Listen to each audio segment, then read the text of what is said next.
So, welcome to this Lunch and Learn. We're focusing on understanding introverts and extroverts in the workplace. My name is Robert. I'm MD of Aziz Corporate. A lot of you will probably know Aziz already, but for those who don't, for decades we partnered with clients to help them find world-class executive coaching solutions. This includes one-to-one team coaching as well as mentoring, workshops, and development programs. Um, we're all on the introvert extrovert spectrum, and this plays out with huge impact every day in our works. So, in this session, we'll be trying to understand a bit more about why this matters, to explore the Myers-Briggs style and impact on others, explore how we can be more collaborative and complementing to each other with different working styles. And we can also explore some of the effective ways to work together. So we're very, very lucky to have Catherine Hamilton presenting to us today. She's a top Aziz coach with over 30 years experience coaching. And she's a world-class expert in diversity and inclusion, neurodiversity, unconscious bias, and other similar topics. So yeah, just a little bit of housekeeping. We are going to record this because a lot of people that couldn't make it would like a copy of the presentation, but we won't share anything from anyone's voice or image or so on without their permission, but we almost certainly won't anyway. Um, if everyone could mute their microphones, for anyone with any questions, please type them into the chat. I'll keep an eye on the chat and might jump in if there's one that's particularly relevant during the presentation. But at the end, there's going to be a Q&A. So it's perhaps best we can save some questions for a Q&A at the end. So that's all from me, and I'll hand over to Catherine. Thank you, Robert. Thank you for that introduction. So that's our session in front of you, and I'm very excited, I think, to talk about this. As Robert mentioned earlier, it's a really interesting topic, and I'm going to come from the basis of, why it's so important around inclusion, not just why it's important to have inclusion, but why understanding more about our style and the impact that might be having on others around us is so important and actually fundamental for creating that inclusive workplace.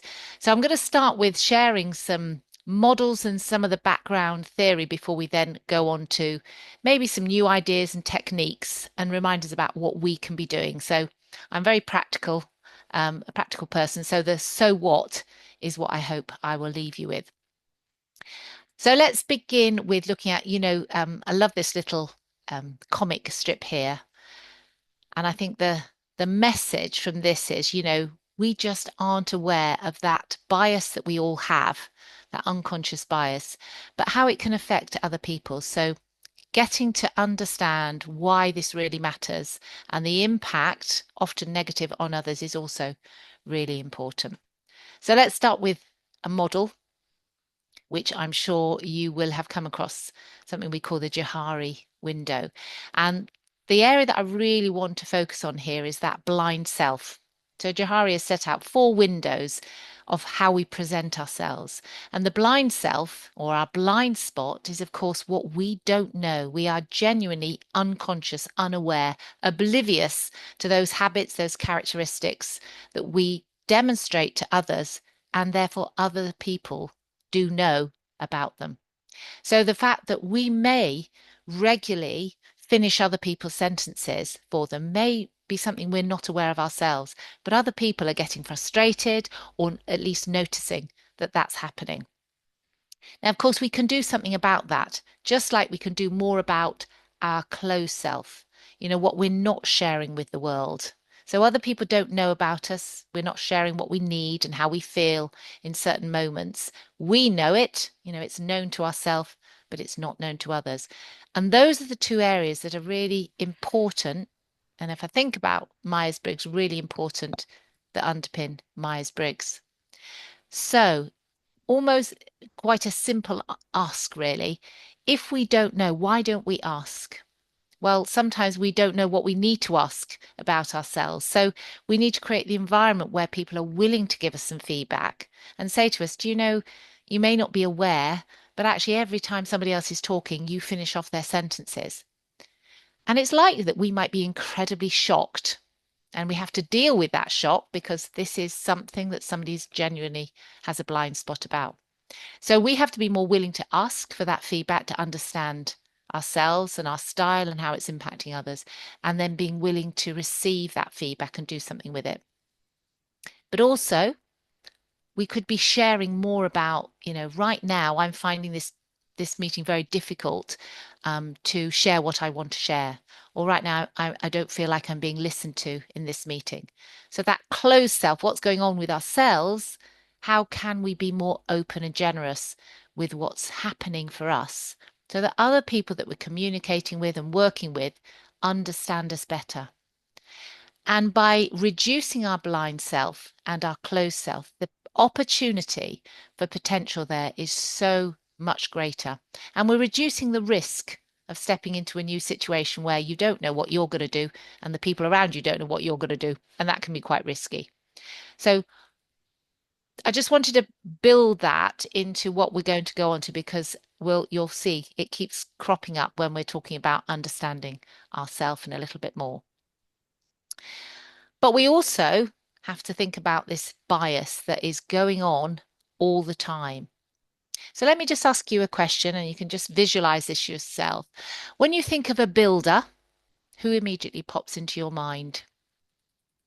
And I'm not saying that's right or wrong, but whoever it is, that image that has just popped into your mind when I said think of a builder has been shaped by your life experiences, by your surroundings, your upbringing.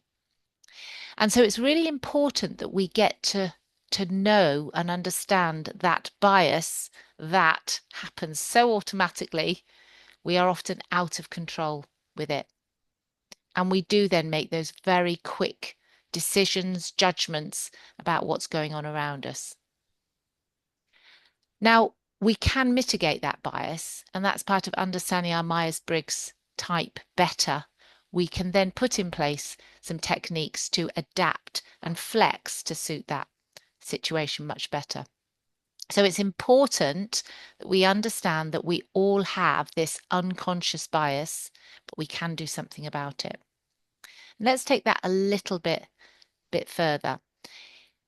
There's something that this bias is within workplaces. It can often be systemic and create the inequality around us.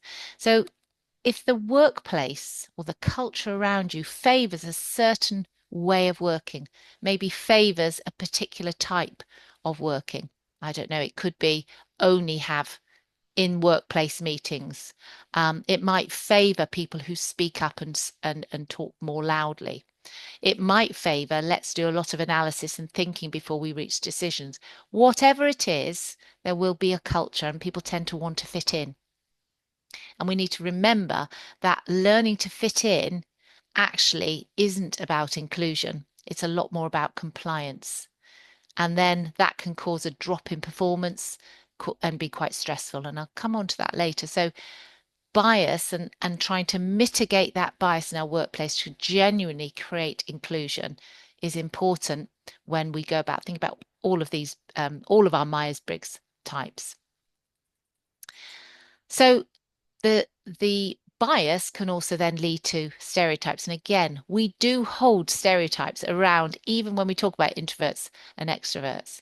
So stereotypes are those shortcuts that help us to make very fast decisions, but as we know, can be misleading. And again, they come from our personal experiences, don't they? And stereotypes can be positive and they can be negative. And that's the difference, but even positive stereotypes can be harmful. So here's a couple of stereotypes that you may or may not agree with, but they are there. They are stereotypes. Extroverts are the life and soul of the party. Introverts are always the last to speak up. Now, again, if we hold those, they might impact the way we behave around them. Someone who believes that introverts are always the last to speak up might not even bother to invite them into a discussion because for them, they'll then believe, well, they'll eventually speak up anyway, so I'll just wait for them. And then it continues to perpetuate that perception. What's more harmful is, whereas I said stereotypes can actually be positive or negative, prejudice is always negative. And while Stereotypes are about what people think, what we assume or think people are like. Prejudices are more about how it makes us feel about a certain group of people, and usually comes from our own insecurities and about our unknowns. It's often an ignorance about it. And yet it's possible to overcome those prejudices if we become more cooperative and collaborative rather than trying to feel like we're competing against a certain group. So if we're going to really generate this positive climate where extroversion and introversion styles and all our differences can thrive, then we need to be far more aware of this to sort of overcome those barriers that are there. So understanding our blind self, understanding, bias and stereotypes is important. And in particular, this one bias, what we call affinity bias. And I'm sure, you've heard of that term when we have an affinity towards somebody. And there is a genuine bias there because we naturally have an affinity towards some people and less with other people. And again, bias, this is so natural. We all have it. So, it's incorrect to think I don't have any bias. We all have an affinity bias, and we have this from birth. Um, but in its essence, we tend to like people who are like us. It's easier, isn't it, to connect with those people who are like us. And if pushed or challenged, we would be able to almost say, but no, they're not like me at all. Look at all these differences. But there'll be something that connects you with those people. And that's how we form our in groups. And if we have in groups, of course, we have out groups. And we are more likely to stereotype our out groups because we know less about them. So this will become even more relevant, you'll see, when we're talking about Myers-Briggs and our different preferences. And then we go on, as I was saying, if you're in a culture that supports a particular style more than another style, then our processes will continue to embed that. And it often comes from the top down in an organization. Whatever the preference for a way of working is, then we will embed those processes even more. And last point, which is really important for affinity bias, but even more important and relevant when we're talking about extroversion, introversion, is interviews. So interviews are absolutely not the best predictor of future performance because of our affinity bias and our first impressions that we have of people, the fact that we've put them into categories and have those stereotypes of them. And bearing in mind, you will have a certain preference if somebody's sitting opposite you or on a screen and being interviewed, and they're a very different style to you. It's really hard and challenging to overcome that bias that we have towards them or against them, so positive or negative. So it's just an awareness of how much bias, and then linked with our Myers-Briggs, can have either a positive or a negative impact on those engagements and communication with other people. So let's use some of that affinity bias and stereotypes. Imagine you're in that meeting. And I wonder if you've ever thought any of these little bubble talks that I'm going to put up here.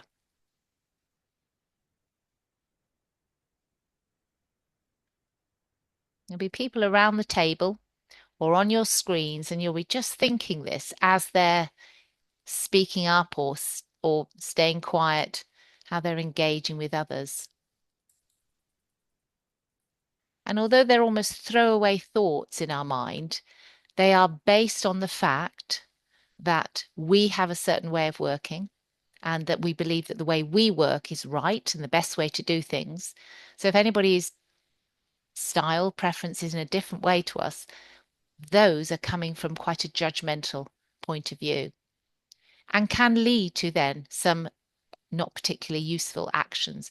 So this is, we absolutely do this. We evaluate those behaviors based on our own drivers and we expect others to behave in that way. And when they don't, our immediate thought is they're wrong or that's not as effective as if I was doing it.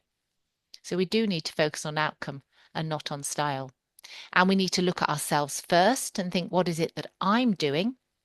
And how can I adapt better in order to bring out the best in other people? Because we know it's always easier to point the finger at somebody else, you need to change, versus looking at ourselves. But that's what I want us to do as we now go into Myers-Briggs and think about hold up the mirror to ourselves first, raise our own awareness about our style and how we might be impacting others. and then think about what we can do about that. So being much more open-minded. So we're going to have a look at the Myers-Briggs type indicator now. And just before we do that, I'd like Charlie's going to put up a poll just to see who we have in the webinar today in terms of your knowledge and awareness and understanding of Myers-Briggs already. So Charlie can pull up that first poll, and you just need to answer yes, no, or unsure and submit it. And then that gives me an idea, and all of us actually, of what's the experience of Myers-Briggs in the room. And when I put and knows their preference type, do you know whether you're E or an I?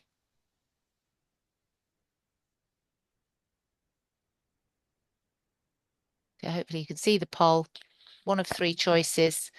Submit your answer, and then Charlie will share the results with us.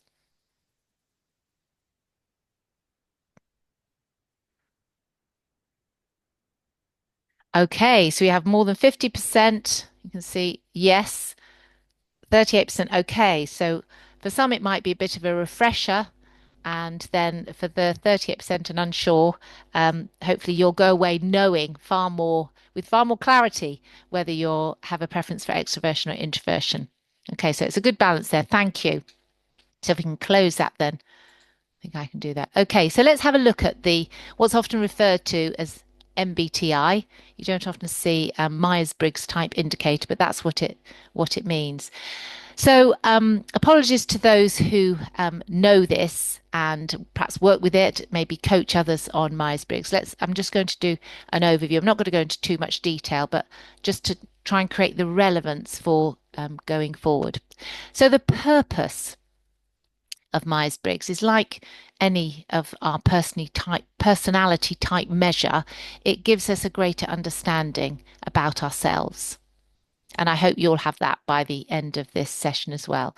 And what's really, I think, a positive about this measure is that it describes personality differences in positive and constructive ways. And that's a real benefit of this. It comes from that point of view.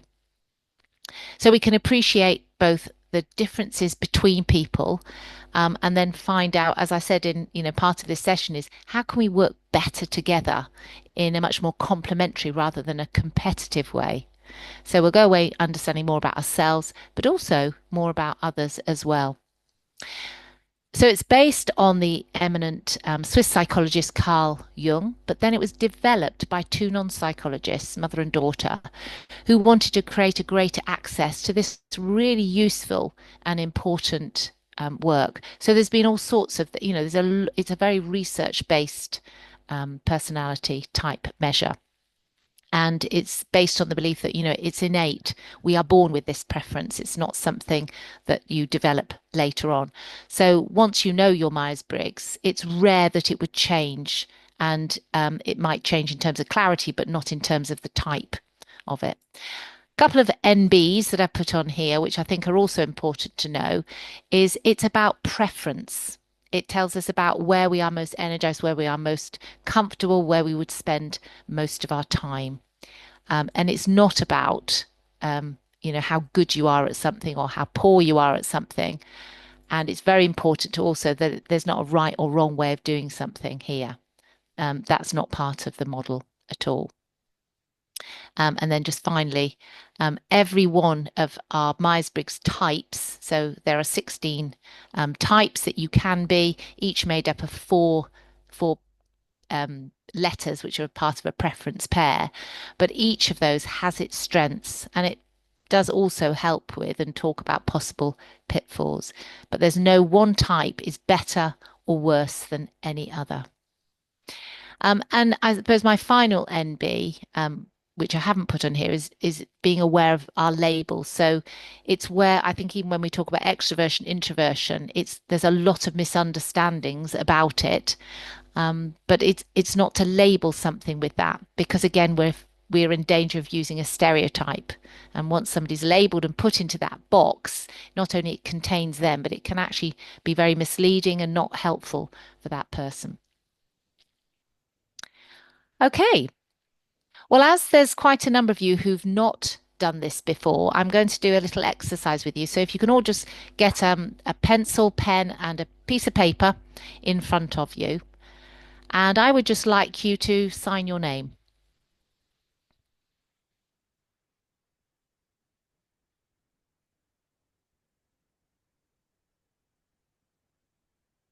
Okay, and then put the pen into your other hand or your pencil into your other hand and do the same again. Sign your signature.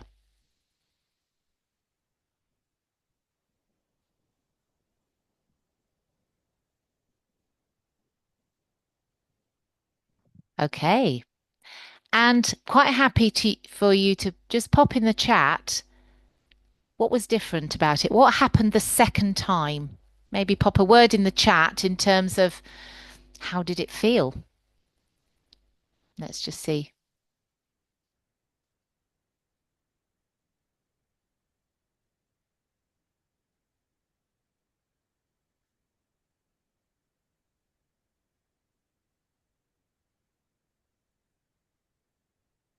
I like that. My hand doesn't work like this. Okay. Uncomfortable, awkward. So we've got a lot of similarities here. Thank you. Um, That's useful. And I think it's interesting, isn't it? I doubt any of you even thought much about it. Maybe just why is she asking me to write my signature? But the first time in our preferred hand, we just do it without effort, don't we? Probably it's recognizable as your signature. The second time, had to just think a bit harder. Wasn't that we couldn't do it, definitely more awkward. But I wonder if for 3 weeks you wrote your signature in your non-preferred hand every day. I suspect you get a bit better at it. And this is really important to understand this about Myers-Briggs is that it's about our preference. We can do all of this, but we will always choose our preferred way of doing it because it's more natural, isn't it? It's not awkward. It's not uncomfortable.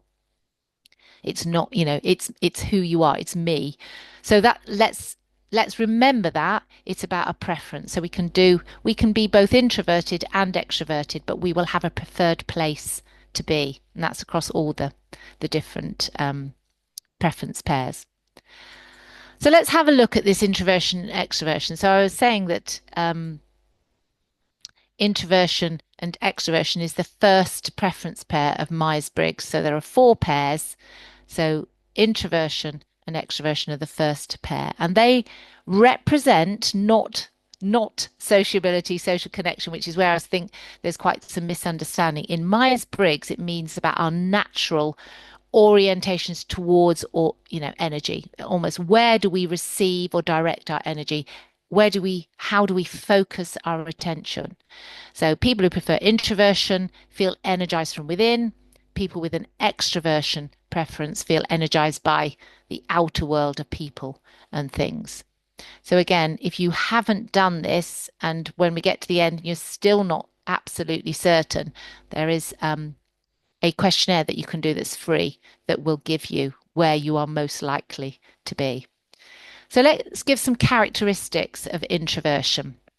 And remember, this is if you have we're on this continuum. If you're at the, on the introversion side, there's a clarity of introversion. You will do these things. You will tend to think before you act.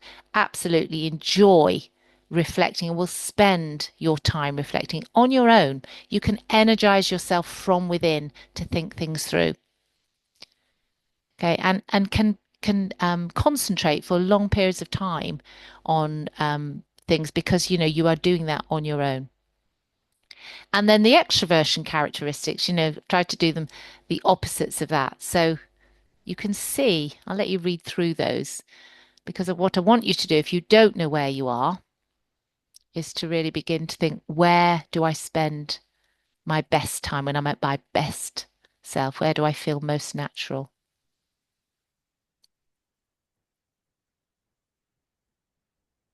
Okay, so that's a little bit of an indication, and then I'm going to put some other words on to help us with this a little bit more. And just to remind you that when you do the Myers-Briggs type indicator questionnaire, it is a self-assessment, and what comes out is a clarity of whether you are more or less introversion or extroversion. So imagine this scale, and we have the introversion characteristics there, and we have the extroversion characteristics. And to try and simplify this, I have just created a very simple scale where if you absolutely have clarity that you have a preference for introversion, then you're going to put yourself down as a 1 and a 2. If you have more clarity around extroversion stars, because that's where you feel most energized, where you feel, in your flow, then you're going to be at the 5 and the 6. And just notice you can't put yourself right in the middle. And you are discouraged from that throughout the questionnaire because I often think if you put yourself right down in the middle for all the questions, you know no more about yourself than you did at the beginning of that questionnaire. So this forces you to pick one side or the other. So again, um, Charlie's going to put up a poll, and I'd like you to pick a number between 1 and 6. Where do you find yourself in the workplace? Let's do it in the workplace where you feel most energized, perhaps most comfortable in your natural flow. So normally more satisfied, more productive.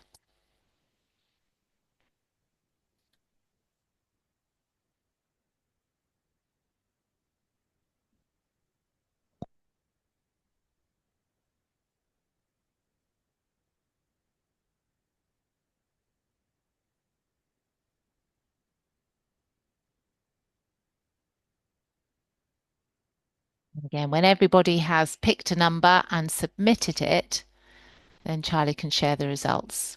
And then we can see again what we have in this webinar.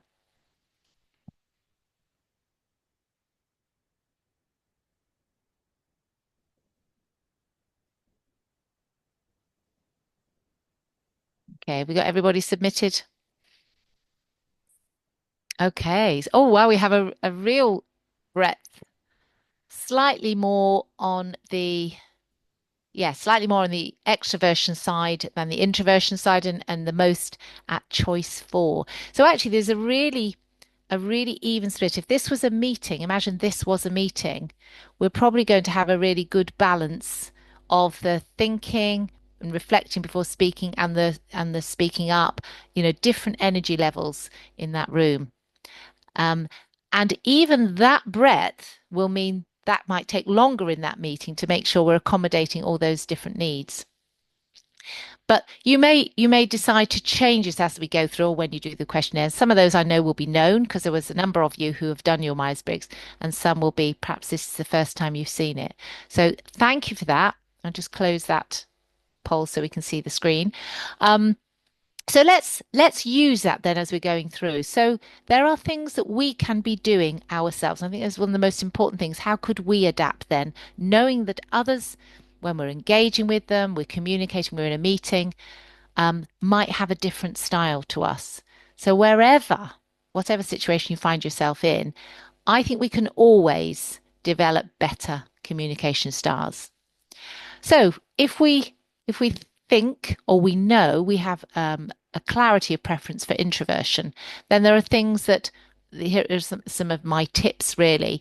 And I think the first one is don't assume that you have to almost push past the extrovert personality to get yourself heard. You don't need to copy the loudest person in the room to actually make your voice heard. There are ways that maybe you just find the hook and build upon that. It might be that you write very clearly. So it might not always need to be that it's a vocal, an audio intervention that you make. And I think this is really important. Maybe especially if you have a real clarity around introversion, that you think, well, gosh, surely they're going to give me a chance to have something to say, or surely they can see that I haven't spoken up yet and shared my idea. I would just say, don't assume. People can read your mind. Find that way of speaking up using different hooks and ways in. So be part of that conversation. So again, this comes back to we often blame others. No one is giving me any airtime. But maybe we should be saying, how do I find my way to join into this conversation? One of the ways is we can summarize, can't we? We might not be ready to share our idea, so we might summarize what's already been said and then add on our idea. Remember, the introversion preference is about spending time thinking and reflecting first before I'm willing to share my answer. So, summarizing is a way of you giving yourself some of that time so that then you're ready to add on your idea. Asking questions is also a great way of being part of it, even if you're not quite ready yet to share what your input might be. Interrupting. Now, I know this interrupting itself might seem very negative for someone with an introversion preference, but actually, we can do it really effectively. And using somebody's name is a way of that. You know, someone might have been speaking, and you might say, "Oh, John, I really like that idea. Can I add to that?" Because an introvert is far less likely to tell somebody what to do. So using questions and building upon is a perhaps a more a natural way to build upon your already natural style. So add on to other people's thoughts and use more non-verbal signs. Again, that can be when you're in a Teams meeting or face to face. You'll notice certain people in meetings use a lot more gestures, lean forward, raise their arm, change their facial expression, and people know they need to join in. But if you're not using those nonverbal signs, again, nobody has any, those nuances that people know that you want to speak. So make it easier for other people. And again, if you have an extrovert style or preference, there are ways that you individually can also adapt so that you're helping others work more effective with you. And one of them is think before speaking. Extroverts have the ability to speak and think at the same time. They share their thinking out loud as it's going along. So there's some advantages sometimes with, listening and communicating in a more effective way for the benefit of others in the room. And it is sometimes that distill your own thoughts and get them into that convincing 1 point statement before sharing all the thinking behind it. So using all that energy that you have that can actually be overwhelming sometimes because that energy can also materialize in both gestures and facial expressions, lots of different tones of voice, lots of words, lots of thinking out loud. Maybe channel it into, I've got one thing I'd like to share right now. And it's just a different way perhaps than your natural style. Use pauses and, the power of silence, because those are the opportunities for others to share their thinking. It can be quite difficult for an extrovert. Slowing down. Remember, you're sharing, your mouth is operating at the same speed sometimes your brain is thinking, and you're sharing everything that you're thinking at the same time. Again, we can leave people behind. As an extrovert, it can leave people behind, so slow down. And use that, inviting other people in, definitely asking questions and making eye contact with them, and also be more aware of what's happening around you. So, introverts and extroverts, real strengths in both of those, but we need to use our strengths to an advantage. And sometimes we just only using those strengths, but just because it's the natural way of doing that. So, some of the strengths of an introvert that I think are often overlooked as being good listeners and observant and being really well prepared and thinking need to be, utilized more. And the strengths of the energy and being willing to debate and speak up from the extroverts and sharing that thinking out loud, again, use them to the advantage. One thing that does happen, with introverts and extroverts, which can be a negative way for all styles, is where there's lots and lots of ideas going on in the room. So both of them can be too much. So for the extroverts, it's just lots of debate, lots happening, nothing happening. For the introverts, there's just no space to think about what's actually going on. So we do need to be aware of our own style and using those strengths and bringing out the best in other people's styles by managing ourselves better. So I often think when I'm coaching introverts, and they believe, they've done all this preparation and thinking and um, come very well thought out answer and share that with their team, and then find it really difficult to understand why no one's on board, and find it they find it quite hard to understand that they've left people behind because they didn't share any of their thinking. They've just come up with the answer. But the same is true of an extrovert who goes in with lots of ideas, sharing it, and can almost steamroller other people through with their ideas because they're not allowing people to participate. So both have and can have a negative impact if we're not aware of the people that we're working with. And I think that's what this little diagram tries to share. We've often seen the iceberg diagram. So what we see are uh, the visible signs of whether someone's introvert or extrovert, or almost the stereotypes that we hold about them. But if we can understand more about what's going on and others' preferences, it will help us adapt our style far, far more. And not being able to see things from that other person's point of view is a real negative. We have to get past that if we're going to then learn to adapt and change the way we behave.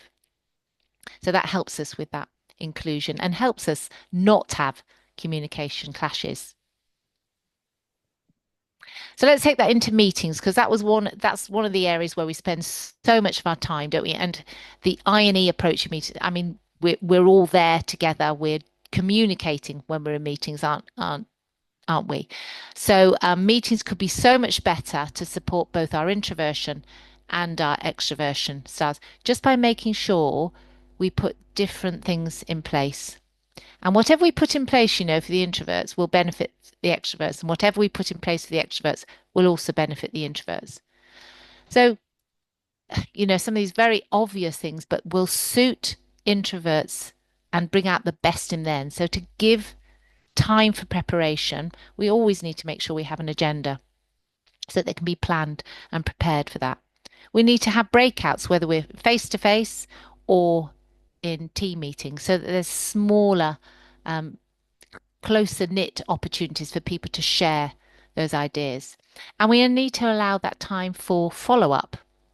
So, when there's just too much happening in the room and perhaps there isn't an opportunity for everybody to put all their ideas out there, having a way of capturing ideas afterwards is really important, whether that's go and talk to each other, having a shared folder. But it just means that you have somewhere where you can perhaps log all those temporary ideas, but there's somewhere that you can close down and follow up and make sure your meetings are really effective. For extroverts, it's really useful to have timed items so there's a focus and that we get to action. So although extroverts like to talk out loud and have that debate, they also like to say, get into action. So make sure it's not just debate for a debate's sake, but make sure there is that time for let's just talk about this, let's explore it, let's discuss it.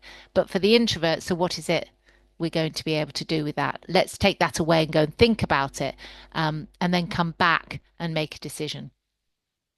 I think what's key about this is if you don't know what is the expected behavior for your meeting, then that can cause stress for both introverts and extroverts.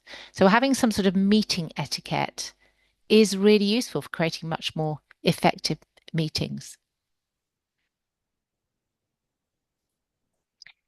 And then I think I wanted to just bring in the added challenge of our hybrid meetings, which, we've all become very used to. But now, as people are moving more back into the workplace, I think there are times where there are people in the workplace and individuals on the Teams or a Zoom call, and managing that takes different support for different styles. So again, I've just put some down here, which I'm not going to go through, but they're there for you to pick up afterwards, building on what I've already said. And they can seem quite common sense, but actually, I think they take more conscious effort. So we need to really recognize those strengths of both introversion and extroversion styles and provide that different support. It's interesting. I think there when we were coming out of COVID and making sure that we were having lots of meetings, and I think in the interest of inclusion and fairness, everybody gets invited to emails, just like everybody gets copied into emails. And I think sometimes we just have to let go of the fact that everybody needs to be involved. And definitely your introverts would thank you for that. It's not that, they don't necessarily feel left out if they're not invited to those meetings. And shorter meetings as well is also useful. So you can see quite different needs that we can deliver. So especially if you're a team leader, a leader of big groups, we need to be doing all these different things. And again, as a leader, this point here is so key. When you get together with your team, don't just assume that this is all just going to happen. I think you have to be really clear that there are going to be a range of communication styles amongst your team. But for everybody to be able to engage, you want them to do that in a way that's authentic to them. Again, it comes back to me when I was saying, learning to fit in isn't a good thing. It has a real negative impact on people. And we do need to be really aware of our impact when we're leading remotely. It will suit some people, and we need to adapt in different ways. We might lose some of that face to face, some of that social nuances and visual clues that we were giving away. So, what are you going to do differently to make sure that we don't lose all of that that we had before? And again, let's focus on what we can do differently, not focus on what other people should be doing differently. So start with ourselves, what we can do, as opposed to what others can do. This is a checklist that I've used before when in team meetings where the communication is just not working very well, and trying to raise everyone's awareness of better communication, because I absolutely don't believe we're born as effective communicators. We have to develop that, and we have to do that differently for different people and different styles, different situations. So we need to become really aware of our natural style and what's going on around us. So once you perhaps have discovered some of this, you might then do some different things. You might be, introduce more round robins or post-it notes or timeout or pairs working or breakouts or things that are always on the agenda and things that are A or B. All those different things will bring out the best in those styles. And just a point about AOB, if you always have an AOB, you'll probably notice that there's a certain style that are much more likely to have an AOB than another style, and that's your extroversion style. And so, again, even how you use AOB to benefit everybody is to say, unless you've given your AOB 24 hours before the meeting, then it won't be on the meeting. And it encourages people to prepare beforehand and not only have AOB coming from your extrovert preference. Now, I talked a lot about how we should adapt for ourselves and other people, but what if the way you are communicating and having discovered a lot about your communication style in your meeting isn't working? Well, we need to be able to speak up, and we need to be able to constructively give some feedback to somebody. And I think, again, we don't do this enough, coming back to someone's blind spot. They've always done it that way. We allow them to carry on with it. So I've also just added here a little bit about how we can do that really effectively. And I think the key on here is don't assume that the person meant to do that. So if somebody is always talking over you, they're constantly interrupting, put your positive, open-minded hat on that perhaps they are unaware of that. And then in a very straightforward way, first of all, be willing to say, right, I'm going to do something about this because it's in their interest, but it's in all our interests as well.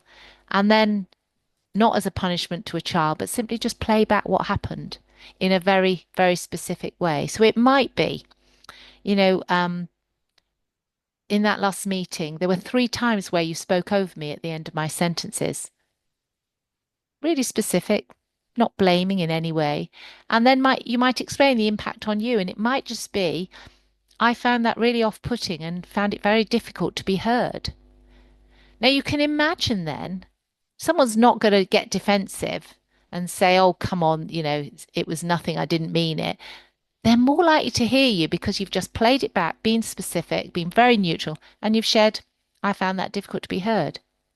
And then you might like say, what could you do to make sure that, we work more different, we work better together from that. And then listen to their response and build on that. So that's a way of trying to move from that unconscious, I don't know, if somebody has that blind spot, really don't know the impact that they're making. Well, be willing and generous to give them some feedback. I'm very aware of the time now, so I am just going to very quickly build this slide here and encourage us all to move into that fourth box, which is the only place really where full change happens, where we have a heightened awareness about ourselves, our behavior, and the impact we're having on others. But we're also willing to change and make a difference. So we're willing to speak up and provide that feedback and adapt. And that is where we will get that full inclusion, and particularly around introversion and extroversion. So my question right now, and maybe that can form part of our going into our questions, is thinking about, what are you going to do to make sure you raise your awareness about your introversion extroversion style and be more curious to understand somebody else so that we don't have assumptions, we can be more empathetic and more open-minded. And what are you going to do maybe with your team to help them to build a better way of communicating together where you can all feel that you can speak up and maybe give feedback to each other. So I'm going to hand you back to Robert and see what questions we might have. And thank you for listening. Catherine, that was fantastic. Really enjoyed that. Thank you. Good. And very happy to be speaking again because of my extrovert personality. I was desperate to get I back bet. to be the one talking then. There are a couple of questions as we heard you then. One was, is prejudice always negative? Mm. Which I think is quite interesting. I guess it depends on the definition of prejudice. Your question, sorry. Yeah. Yeah. I would say it is because it's that feeling that drives us away from something. We can't have I mean, there isn't such a thing as a positive prejudice. We can have a positive stereotype, i.e., we might think the stereotype that extroverts are the life and soul of a party. That's a really positive statement, isn't it? But even that label might negatively pigeonhole them into something that then isn't useful for them. So I think a prejudice is when our feeling drives our own actions that isn't useful to that other person. It's usually built on not enough information about something. And then Phil, do you want to ask, did you have another question? You can unmute if you'd like. I did. Just on that first one, though, Robert, if I could, um, I, I maybe it's the use of the word itself, prejudice, but I always think I can be prejudiced towards as well as against. So just Ah, okay. off the top of my head, I'm thinking, well, when years ago, my team used to say, Phil can't go into a meeting with a new client without talking within the first 10 minutes about sailing. Um, uh, it happens that maybe I only chose new clients who were sailors, but I don't know what it was. But they felt I was very prejudiced towards that. I thought I was simply finding Common ground common or ground. yeah, yeah. Yeah, But that's probably your affinity bias, I would say. That's okay. your affinity bias, which is definitely we lean in towards people who are like us, and it's definitely a positive. Hmm. Um, but then probably your team always notice when you did do that, and what they didn't notice was the times where you didn't find that common ground and didn't speak Yeah, up, because that's true. again a bias. We look for all of those things that confirm what we already know. Okay, and Yeah. then sorry about that, Robert. The other one was uh, all of these things, I believe, are situational. So, for example, um, people behave very differently in work to the way they behave at home. Some people, Mm. some people are consistent. In terms of being of introversion or extroversion, um, if I'm in a meeting and it's on a topic that I'm an expert in, I'm far more likely to be extrovert in that meeting. And I'll move on to another meeting when I know very little about the topic. So I'm there as part of a team, um, executive decision-making team, if you like, rather than the expert. I'm far more likely to be introverted in that Okay. meeting. And how does it feel for you when you're in that meeting where you're not contributing as much, you're not sharing your ideas and input as much? Oh, I was be, perhaps being more generic rather than just Oh, for okay. myself, Okay. Yeah. but for myself, in that situation, I know there are areas where I am pretty skilled. So when I'm in an area where I'm not, then I I guess I'm uh, rather like Robert said earlier, Absolutely. Yeah. slightly Yeah. frustrated, but on the other Can hand, do it. I'm learning. Yeah. And we can do it. I think that was the thing. We can do all of this. We can be extrovert, we can be introvert, but because of our preferences, how do we use those strengths more and be aware of when we're overdoing those strengths and maybe negatively impacting somebody else? You know, when we get very stressed or excited, those strengths come to the fore, and actually that might be the very time when we're not as aware of the impact we're having. And under stress, particularly, we don't notice that I haven't said anything, I've withdrawn completely, or I'm oversharing right now, which happens. Thank you. Mm, it's useful. It's good. Feel Okay. free to unmute because there's not 100 of us here. So if you've got a question, then do please unmute Yes. Just and join in. jump in. Well, Shelley's put in the chat there. Can your Myers-Briggs change? Ah, I was going to yeah. ask exactly the same question Okay. actually. Well, again, the Myers-Briggs research would say no. You know, once you've got your Myers-Briggs profile, interesting as a child, because often we do it when we're in the workplace, but it's holistic. It is our preference in and out of work. Um, the clarity would definitely change. So if your clarity was an E55, 2 years ago, but you've been very aware, you're in different situations, you're working with different people, and maybe you have taken a different role. Your clarity might now be an E20. You'll still be an E, but the clarity of it, because of the situations that you're working, the roles that you're undertaking, would change. But because it's natural, it's innate, this isn't a learned um, type that you get. If you're an ENTP, you will stay as an ENTP. If you're an ISTJ, you'll stay as an ISTJ. But the clarity, because you get a score against each of the clarity of your score against each of those preference pairs in Myers-Briggs. So no, Myers-Briggs will say no, it doesn't change, or it's less. It's rare if it changes completely.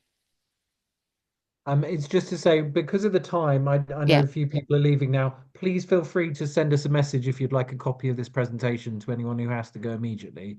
Um, I think, might be nice to ask a couple more questions if that's all right, Catherine. But Yes, fine. yeah, do come back. I had a question that might not fall into your specialty kind of a knowledge base on this because I can remember getting a Myers-Briggs test or style test as a school child, and it had a big impact on me as a kid learning that I was a certain personality type, and I was quite extreme on an extrovert end. Is there an age that's probably too young, or do you think it's helpful or hurting for children to learn about personality types and what their personality type might be Mm. at a relatively young age?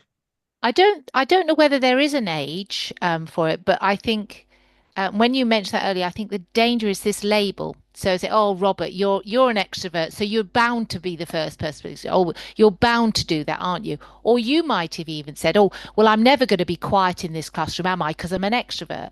So we use the labels ourselves, and other people put us in that pigeonhole, and that's where they're really not useful. If as children and the teacher was able to guide you and say, come on, we've got all different styles here. Let's be quiet for some of the time. Let's have small groups. Let's try big things. That is so useful for being aware of the strengths of what we have, but how we can adapt to those and really value differences. Not just tolerate someone who's different, but really value. And if that is the basis of any um, way of us learning more about ourselves, if that is why it's used, then absolutely, I think that's brilliant. I wonder whether, it had the right impact on you and whether it did start that journey of, oh, that's interesting about me. I wonder if people are like me and those people who are different to me. Oh, how can I value those a bit more than I do? So much power in that. I don't know what other people think about having things done as children. That was so true. Your answer. That was Mm, incredible, actually. Because yeah, I did go through the I can't help it. That's my personality when I first found out, and then as I got a little older, I knowing what I knew, I could reflect on that and yeah, adjust my behavior yeah, accordingly, which was helpful. yes, yeah. If Could I anyone has just any other questions, yeah. could I just pick up on the labels side? And labels is why I don't use quite a lot of the different Mm, psychometrics that I qualified in, but uh, it it's not it's not a problem, a big problem that we individually think that's what we are. It is a big problem when in a business, and I was coaching a global CIO in America last year, whose CEO, when I first talked to them, said, "Yeah, but you have to understand that the whole of the board is orange and he's red." And it was said in that way. yes, as if You he's know, wrong. so so the problem that I see here is that whilst we as coaches, psychologists, whatever, um, can understand the things you can do with these tools, the clients that we're using them on don't necessarily have that breadth or depth of skill, and so labels do stick. Yeah, they do, especially when they're colors. Yeah, yeah, But it's why absolutely. also with Myers-Briggs, they absolutely would never send out a report to an individual, would they? The only way somebody learns about the Myers-Briggs is through a coaching conversation. Oh, So that you yeah, give them all that intro and about labels and things first. But yes, it's what they remember, isn't it? yeah. Mm, Well, th thanks everyone for questions. And unless anyone really wants to jump in with anything now, please do so. You can unmute too. Um, but just wanted to thank Catherine. That was really interesting. thank you. I really enjoyed that a lot. So thank you very Good. much. As I mentioned, please just ask us for a copy and we can send out a copy of the presentation. I am going to be using a lot of the stuff in that, I think, because there was a lot of practical things there Good. that on reflection I could do better. So, no, super practical. Good. That was really helpful. So, yeah, thank you very much for joining. Please contact us at Aziz if you'd like more information about executive coaching as a solution to all sorts of things for your leaders in the workplace. And we look forward to welcoming you to another Lunch and Learn webinar soon, which you'll hear about through Charlie or our website and the email list and so on and so forth. So thank you all for coming.